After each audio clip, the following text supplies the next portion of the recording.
माघ मास महात्म कथा का 20वां अध्याय। तो 19वां अध्याय जरूर सुने, तो उसमें से ही 20वां अध्याय है। तो आइए सुनिए। तो तब वह कन्या कहने लगी कि तुम मूर्ख हो। अनोखी औषधि, ब्रह्म बुद्धि, रसायन सिद्धि, अच्छे कुल की सुंदर नारियों तथा मंत्र जिस समय प्राप्त हों तब ही ग्रहण कर लेना चाहिए। इसी से कार्य को टालना अच्छा नहीं होता। केवल भाग्य वाले पुरुष ही प्रेम से पूर्ण, अच्छे कुल से उत्पन्न, स्वयं वर चाहने वाली कन्याओं को प्राप्त होते हैं। कहाँ हम अनोखी सुंदर नारियां, कहाँ आप तपस्वी बालक। यह बेमेल का मेल मिलाने में विधाता की चतुराई ही है। इस कारण आप हम लोगों के साथ गंधर्व विवाह कर लें। इनके ऐसे वचन सुनकर उस धर्मात्मा ब्राह्मण ने कहा कि व्रती रहकर इस समय विवाह नहीं करूँगा, मैं स्वयं वर की इच्छा नहीं करता। इस प्रकार उसके वचन सुनकर उन्होंने एक दूसरी का हाथ छोड़कर उसको पकड़ लिया। सुशील और सुरस्वरा ने उसकी भुजाओं को पकड़ लिया। सुतार ने आलिंगन किया और चंद्रिका ने उसका मुख चूम लिया। परंतु फिर उसने क्रोधित होकर उनको श्राप दिया कि तुम डायन की तरह मुझसे चिपटी हो, इस कारण पिशाचिनी हो जाओ। ऐसे श्राप देने पर वह उसको छोड़कर अलग खड़ी हो गई। उन्होंने कहा कि हम निरपराधियों को वृथा क्यों श्राप दिया। तुम्हारी इस धर्मज्ञता का धिक्कार है। प्रिय करने वाले से बुराई करने वाले का सुख दोनों लोकों में नष्ट हो जाता है। इसीलिए तुम भी हम लोगों के साथ पिशाच हो जाओ। तब वे आपस के क्रोध से उस सरोवर पर पिशाच पिशाचिनी हो गए और बस पिशाच पिशाचिनी कठिन शब्दों से चिल्लाते हुए अपने कर्मों को भोगने लगे। वशिष्ठ जी कहने लगे कि हे राजन, इस प्रकार वह पिशाच उस सरोवर के इधर उधर फिरते रहे।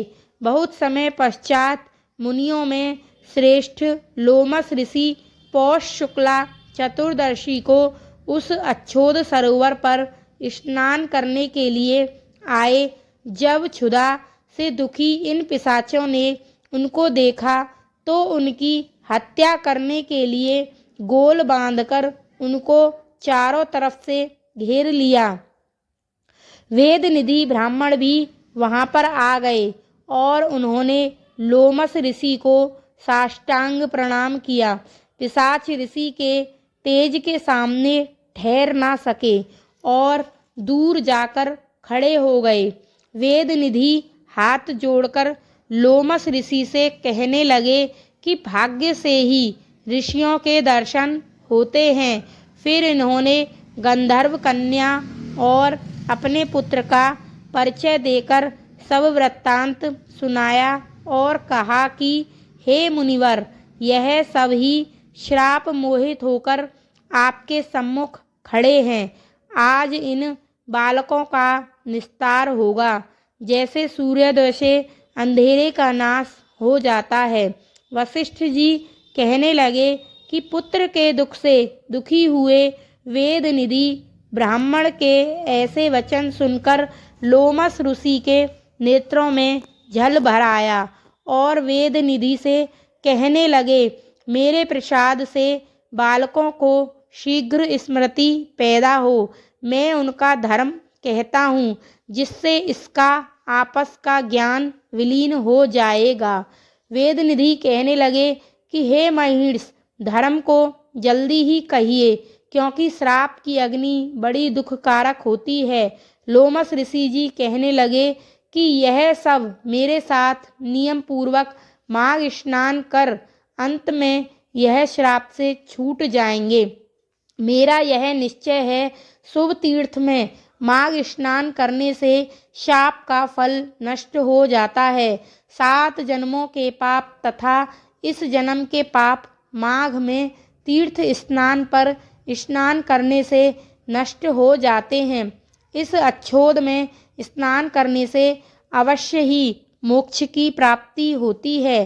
राज, सूर्य और अश्वमेघ यज्ञ से भी अधिक फल माघ मास स्नान से होता है। अतएव संपूर्ण पापों का सहज में ही नाश हो करने वाला माघ स्नान क्यों ना किया जाए। तो 20वां अध्याय समाप्त। हर हर महादेव।